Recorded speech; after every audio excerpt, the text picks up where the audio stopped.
ભારતમાં 16મી લોકસભાના પરિણામ સંપૂર્ણ રીતે બીજેપીના પક્ષમાં આવ્યા હતા અને નરેન્દ્ર મોદીની આગેવાનીમાં બીજેપીની સરકાર બનશે તે નક્કી થઈ ગયું છે. ત્યારે તેમના પર દેશ ઉપરાંત વિદેશના લોકો પણ આફરીન થઈ ગયા છે. જેમાં દુનિયાની સૌથી મોટી મહાસત્તા અમેરિકાના પ્રમુખ બરાક ઓબામા આવી ગયા છે. બરાક ઓબામાએ નરેન્દ્ર મોદીને ફોન કરીને અભિનંદન આપ્યા હતા અને મોદીને વોશિંગ્ટન આવવા માટે આમંત્રણ પણ આપ્યું હતું. તેમના આવવાથી બંને દેશોના સંબંધો મજબૂત બની શકે છે.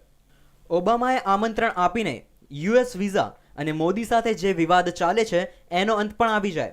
હવે અમેરિકાના અધિકારીઓ પ્રમાણે મોદીને યુએસના વિઝા મળવા માટે ઔપચારિકતા જ બાકી છે. સૂત્રોએ જણાવ્યું કે વ્હાઇટ હાઉસ દ્વારા જાહેર કરવામાં આવેલા નિવેદન પ્રમાણે અમેરિકાના રાષ્ટ્રપતિ બરાક ઓબામાએ ભાજપના ભાવિ વડાપ્રધાન નરેન્દ્ર મોદીને જીતના અભિનંદન પાઠવ્યા છે.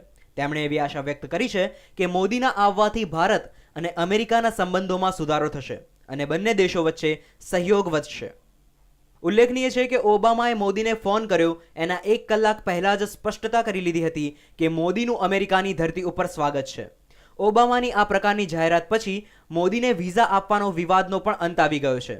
આ પહેલા મોદીને વિઝા આપવાની બાબતે ઘણા નિવેદનો આવ્યા છે.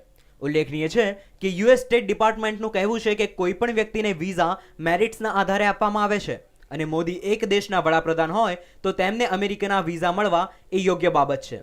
માટે મોદીને અમેરિકાના વિઝા આપવામાં કોઈ આપત્તિ નથી.